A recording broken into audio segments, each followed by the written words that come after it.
Hola, bueno, ahora vamos a proceder a la última parte de las revoluciones científicas. Así que voy a proceder a leerles el material que preparé para ello. Vamos a hablar de John Locke. Bueno, John Locke fue el primer empirista británico realmente importante. En cuanto a su vida, podemos decir que nació en una población rural, su padre era abogado y en su educación se le inculcó la sobriedad, la disciplina y así también el empeño. Recibió una educación clásica con énfasis en el griego y en el latín. Le atrajo la investigación médica, aunque curiosamente la filosofía que se enseñaba en Oxford le resultaba estéril y aburrida. Para él Descartes había sido una influencia liberadora, pero aún así lo veía con cierto recelo, pues para él era inaceptable la doctrina cartesiana de las ideas innatas. Rechazó la especulación como método de investigación y defendió los métodos experimental y de observación. Tuvo interés, creo que todos sabemos esto, por la política y el gobierno, y su influencia sigue hasta la fecha. Pues, por ejemplo, su planteamiento sobre la dignidad y el valor del individuo, así como la defensa que hizo de los derechos humanos, se pueden vislumbrar en los códigos modernos de ética profesional, entre ellos, claro, el de los psicólogos. Ahora, uno de los conceptos más manejados cuando vemos a John Locke es la tabula rasa, y eso lo pueden ver no solo en esta materia, sino creo que a lo largo de la carrera cuando hablen de lo que es psicología educativa. Bueno, Locke tenía una visión positiva sobre el ser humano. Él pensaba que el ser humano es bueno por naturaleza y que todas las personas al nacer tenemos el mismo potencial, y en base a ello la educación es decisiva, pues pensaba que somos lo que somos debido a nuestras experiencias. Por ello veía la mente como una pizarra en blanco, justamente porque nacemos, según él, todos iguales con la misma potencialidad, y entonces es el medio y las experiencias las que van a ser, las que nos van a formar, ¿no? Eh, Negaba la existencia de temores innatos en los niños, como por ejemplo el miedo a una araña, etcétera, etcétera. Y las únicas cosas innatas que él creía que tenemos son los temores innatos, perdón, que tenemos, tendría que ser temor al dolor y así como a la pérdida del placer. Esta visión sobre los temores adquiridos la podemos ver años más tarde también con Watson. No sé si ustedes ya lo revisaron, el conductismo y a Watson, pero él también creía y postulaba que realmente no hay temores natos, ¿no? Sino que todos son formados. Por ejemplo, un niño, un bebé, si le pusieras enfrente una víbora, igual y no le tendría miedo, ¿no? Probablemente hasta le causaría curiosidad y querría tocarla. Una serpiente, una araña, ¿qué más podemos decir? Incluso hasta otros más elaborados, ¿no? Como por ejemplo aprovechando esta época de Halloween y de muertos, pues también disfraces, por ejemplo, de Frankenstein, etcétera, etcétera, ¿no? A la sangre propiamente. En fin, a todo ello no le tendrían realmente un temor nato, ¿no? Sino que más bien es algo trabajado y elaborado en lo social. Bueno, ahora a John Locke también le interesaba descubrir cuáles eran las características del conocimiento, así como del entendimiento humanos, y establecer criterios para separar los conocimientos verdaderos de los que él calificaba como falsos. Para él, los elementos básicos y los que habría que estudiar son las ideas, pues son estas pues de ellas provienen las experiencias. Identificó dos fuentes de ideas: las sensaciones, las cuales son derivadas del contacto con objetos sensibles, es decir, externos, lo que podemos tocar, y las otras ideas son las que provienen de las reflexiones u operaciones internas de la mente. Recordemos, por lo ya leído, que Locke pensaba que se podía conocer la mente por medio de la introspección. Hay ideas que al asociarse unas con otras se vuelven complejas. Es decir, para él habría, como lo dije, las que provienen de las sensaciones y las otras que serían como las más elaboradas que provienen ya de las reflexiones. Cuando tenemos reflexiones o también cuando asociamos ideas, surgen ideas complejas. Por ejemplo, eh, puede haber ideas que surjan porque se dan al mismo tiempo. Por ejemplo, la nieve si estuviéramos en un lugar donde está nevando, donde hay mucha nieve, podemos experimentar el frío y también podemos ver la nieve y la podemos asociar. Por ejemplo, esas serían ideas simples. Una, la nieve como blanca, como suave, y la otra como productora de frío, ¿no? Entonces ahí podríamos asociar el frío, la nieve, con lo blanco y algunas otras cosas. Entonces son ideas muy simples, pero que al asociarse se pueden volver ideas más complejas. Si me explico, puede haber, claro, le podemos añadir muchas otras cosas. Eso es algo muy sencillo, claro que podemos tener ideas sobre la vida y sobre la mente también. ¿Qué podrá ser? Por ejemplo, podemos asociar también el fuego con calor y del calor también con peligro, ¿no? En fin, el punto es que podemos hacer muchas ideas complejas y estas tienen que ser pasadas por la reflexión. Para Luke, lo importante va a ser igual las experiencias, pero estas experiencias están plagadas de ideas, por lo que para él lo que tendremos que estudiar son justamente las ideas, que sería como lo atomista, ¿no? Lo más pequeño. Buscaba comprender la mente humana, cuáles son las fuentes de sus ideas y también cuáles serían las limitaciones. Hizo énfasis más en cómo es que conocemos que en qué conocemos, ¿no? Él quería saber el proceso de nuestro conocimiento. Decía que solo sabemos de ideas y por las ideas, y por ello es que tenemos que estudiarlas. Las ideas provienen de la experiencia y el conocimiento se deriva de la experiencia propia, entonces podríamos ponerlo así: ideas, experiencias y después conocimiento. ¿Sí me explico? Como imagínense un escalafón y en la base estarían las ideas. Ahora, en el asociacionismo del siglo XVIII tenemos a las ideas de Hume y también de David Hartley, las cuales se consideran transiciones entre los empiristas y los siguientes asociacionistas británicos. Vamos a mencionar brevemente a David Hume, quien distinguió entre impresiones e ideas.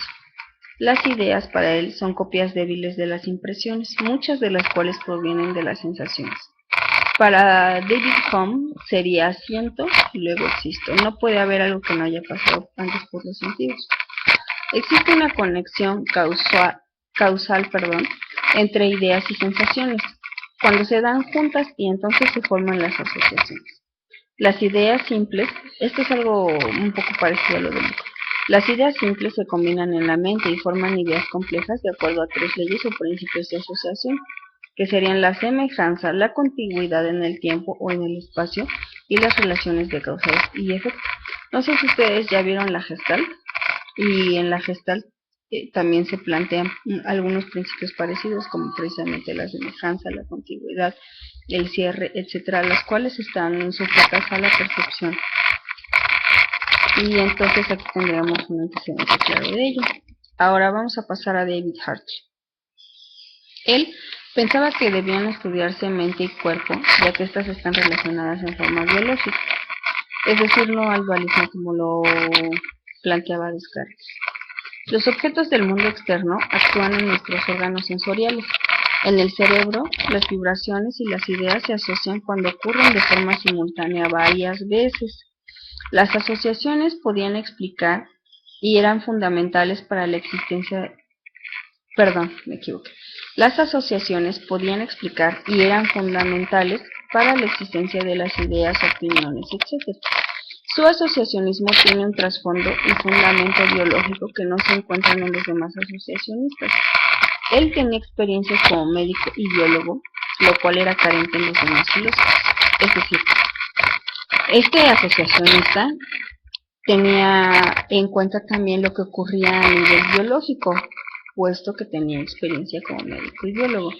Entonces, esta clara importancia que le da a lo biológico es algo que no se encuentra en los otros asociacionistas. Es decir, él no solo va a decir que ocurre una impresión, que ocurre una idea y que está en la mente, sino que él lo asocia con el cerebro ya propiamente y habla de órganos sensoriales, así como que en el cerebro, según pensaba, existían vibraciones cada vez que tenemos a alguna imagen o alguna idea y que por ello se podían asociar. Entonces él, planteó también varias cosas, pero en cuanto a lo biológico, ¿okay? Y por ello lo podemos reconocer también como alguien que no cayó en el dualismo de Descartes, ¿no? Porque él no separa la mente y el cuerpo, sino que las ve como un conjunto y cada vez que trabaja uno, trabaja el otro, ¿no? Ahora vamos a pasar a Blaise Pascal, un existencialista. A él no le agradaba el racionalismo de Descartes. Para él no era la razón lo más importante en el hombre, sino la voluntad y la capacidad para la fe. Sin embargo, se le identifica como cartesiano por el valor que le da a la conciencia de sí mismo. Para él, el hombre tiene dificultades para comprenderse a sí mismo y a la naturaleza. Es miserable, pero al tener conciencia de sí mismo, se eleva por encima de los animales y la naturaleza. A pesar de su necesidad de fe, esto es algo curioso, a pesar de su necesidad de fe, era científico y matemático, lo cual podríamos calificar de contradictorio, ¿no es cierto? Pero fue el primero en hacer la analogía entre la mente humana y una máquina de procesamiento, por lo mismo, ¿no? De que era matemático. Evidentemente, en esa época no existía la máquina de procesamiento que conocemos ahora como computadora y que es con la que se ha hecho una analogía constante, ¿no? Entre las funciones cerebrales, la mente, y una computadora propiamente, es decir, cómo es que funciona, cómo es que almacena información, cómo la divide, etcétera. Para Pascal, el libre albedrío y no la razón son lo que distingue a los hombres de los animales. Y es el corazón y no el cerebro lo que hace al hombre humano. Entonces, sí, podríamos tal vez distinguir aquí en Blaise Pascal un trasfondo, uno humanista y el otro hacia la psicología cognitiva, ¿no? Cuando hace esta parte de hacer la analogía entre la mente humana y una máquina. Ahora pasemos a Baruch Spinoza. Para él Dios es igual a naturaleza. Toda la existencia está comprendida en esa sustancia. Comprender algo es desentrañar sus causas eficientes, por lo cual se le considera determinista. La mente no es algo separado del cuerpo, sino que es producida por causas cerebrales. Consideró la mente como fundamentalmente materia y su actividad es determinista. Para él no existe el dualismo. Aquí tenemos a otra persona que tampoco apoya el dualismo que ha propuesto Descartes. Diríamos que para él la psicología debería de desenmarañar las causas de la conducta humana, tal como lo propuso muchísimos años después Skinner, y también Watson, ¿no? Pero sobre todo, y ahí quien rebasó a Watson es Skinner, por eso se le compara con él. La acción y el pensamiento correctos dependen del control de las emociones corporales por la razón. El universo físico se halla más allá de nuestro control, pero nuestras pasiones no. No hay que controlar la naturaleza, sino más bien llegar al autocontrol. Ahora pasemos con la controversia nativista del siglo XVIII. Para ello vamos a mencionar en primera instancia a Immanuel Kant. Se ha hablado de Kant como un sucesor subjetivista, natista y racionalista de Descartes, un claro opositor del asociacionismo y también del némesis de los empiristas. Bueno, vamos a hablar de Kant. Entre sus características personales y antecedentes personales podemos decir que nació en Prusia y que estudió en el mismo lugar en el que nació. Siempre estuvo ahí en ese lugar y allí estudió siempre e incluso formó parte del cuerpo docente de la universidad. Leyó y se congratuló con los conocimientos y descubrimientos de los empiristas británicos. Él creía que podía ser verdad que el conocimiento proviene de la experiencia, pero pensaba que los empiristas habían pasado por alto una pregunta primordial.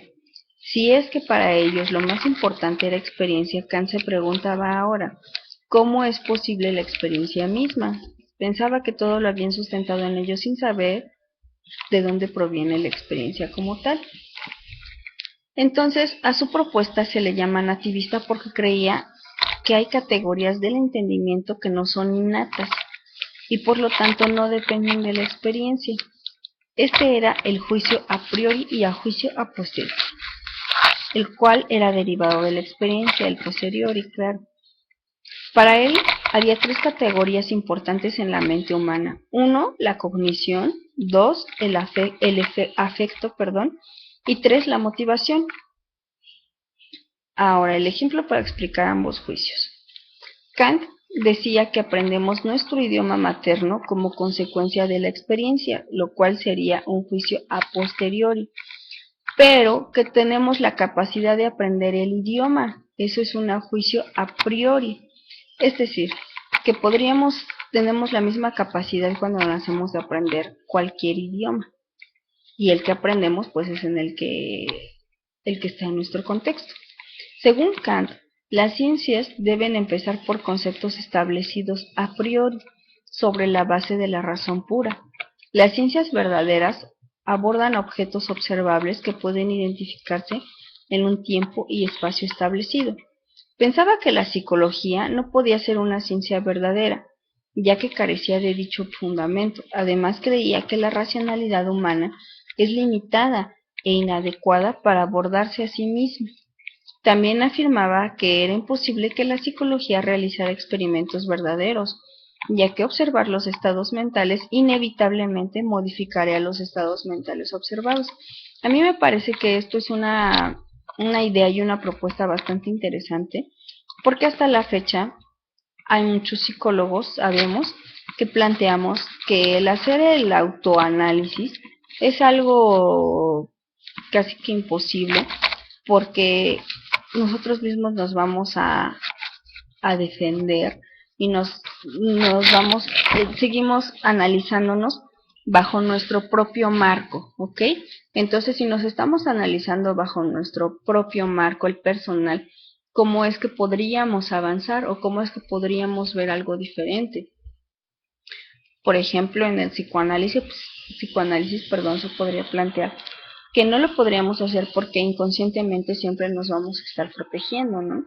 Siempre nos vamos a estar protegiendo de aquello que nos va a doler, de aquello de lo que vamos a carecer, a dudar, etcétera, etcétera. Por lo tanto, sería muy complicado. Ahora, también habla Immanuel Kant de que observar los estados mentales inevitablemente modifica dichos estados mentales. ¿Ustedes qué opinan? Yo pienso que además esto lo podemos trasladar no solo a los estados mentales, sino cuando hacemos alguna observación o algún experimento, tenemos que tener en claro que al observar nosotros también somos observados. Por ejemplo, si ustedes llegan a hacer algún experimento, alguna práctica en la que tengan que estar en contacto continuo con una persona o con un grupo de personas y ustedes tengan que estar ahí, por ejemplo, observando todo el tiempo, tal vez incluso tomando nota, no es verdad que ellos, al saber que ustedes están ahí justamente con esa labor de observadores, modifican quiénes son, modifican su conducta? Pues claro que sí. Otro ejemplo, y espero que no lo pasen por alto nunca, es que cuando estamos en consulta, cuando estamos dando consulta, terapia, y tenemos a nuestro o nuestros pacientes delante de nosotros y nosotros les observamos, también es verdad que ellos nos están observando al mismo tiempo, ¿ok? Y también es verdad, sobre todo al principio, que pretenden quedar bien con nosotros, tratar de dar las respuestas que creen que para nosotros son apropiadas o interesantes. Entonces eso es algo que nunca deben de dejar de tomar en cuenta. Finalmente, cuando nosotros estamos en un medio o en un contexto, nosotros también lo modificamos. Y al modificarlo hacemos que lo demás se modifique. Ahora, la pregunta podría ser en este punto, ¿cómo vamos a saber o cómo podemos observar adecuadamente si el otro siempre va a cambiar? Bueno, pues para ello deben de desarrollar muy bien sus habilidades, puesto que mientras hay un arte, y esta es que entre más naturales parezcan ustedes, mejor van a poder observar. Es decir, traten de dejar de lado la pretensión de que ustedes son los observadores, de que ustedes son los psicólogos, y traten de hacer que el otro se sienta lo más cómodamente posible, que se sienta en su medio. Para esto, regularmente no se logra la primera vez, ¿no? Sino que hay que trabajarlo, es decir, no lo voy a lograr en la primera sesión, ni de consulta, ni de observación participante, por ejemplo, ¿no? En algún contexto natural, sino que es algo que tenemos que trabajar continuamente. Y tenemos que, por ejemplo, cuando ustedes salgan al campo y traten de observar a las demás personas en su campo normal, tenemos que tratar de nosotros adecuarnos a dicho campo, jamás que ellos se adecúen al de nosotros, porque solo así tenemos la oportunidad de conocerlos de una manera más transparente, de observar lo que realmente hacen y cómo lo hacen, lo que dicen, etcétera, etcétera. Hay algo que en lo que yo creo firmemente desde hace mucho tiempo y que dijo Freud, y es que finalmente lo que es la persona, incluyendo el inconsciente, siempre se acaba asomando, siempre habla a través de los gestos, de cómo nos paramos, de cómo nos vestimos incluso, de cómo caminamos, de cómo vemos, de las palabras que empleamos y de cómo las empleamos. Entonces ustedes van a tener que desarrollar sus técnicas de observación a lo largo de los años para poder hacerlas cada vez mejores. Y solo ello podrá combatir esta parte de que el otro siempre va a actuar o va a decir algo diferente a lo que normalmente dice o hace por nuestra presencia. Nunca deben de dejar de tomar en cuenta, como lo dije antes, los efectos que uno mismo causa sobre los demás. Ahora pasemos al positivismo con Augusto Comte. Bueno, a mí se me hace muy sencillo el positivismo porque es muy lineal. El conocimiento parte de aquello que es verdaderamente observable, tangible, que se puede definir y que se puede experimentar. E incluso podríamos añadir que se puede replicar. Tiene sus bases en Newton. Es un empirismo absolutamente radical que busca la explicación fidedigna del mundo. Para él no había otro método y filosofía para la ciencia. Conocer para predecir y controlar. Creo que esta es la base. Predecir y controlar. La ciencia podía perfeccionar a la humanidad y descalificaba a la psicología por ser introspectiva. Después vendría, claro, lo que es el conductismo, que se ampara evidentemente en el positivismo, ¿no?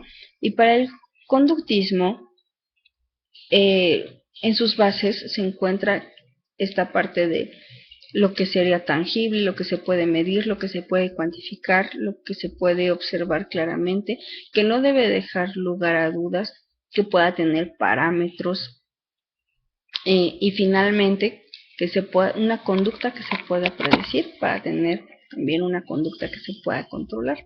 Alguna vez Watson, alardeando acerca de sí mismo y del conductismo, dijo que le podían dar unos niños, o un puñado de niños, o un niño, no recuerdo, y que él podía hacer de ese niño o de ese grupo de niños lo que él quisiera. Podría convertir a uno en pordiosero, podría convertir a otro en abogado, etcétera, etcétera, ¿no? Porque para él, si se tenían el conocimiento de la conducta y se les podría finalmente condicionar en absolutamente todo. Él pensaba que todo lo que nosotros somos y lo que nosotros hacemos es condicionado. Y por lo tanto, bajo ese condicionamiento, se puede llevar a un ser humano a hacer prácticamente lo que uno quiera que ese ser humano sea, condicionándolo, claro, de manera adecuada. Entonces, hasta ese punto en el que existe Watson y Skinner y los neoconductistas después,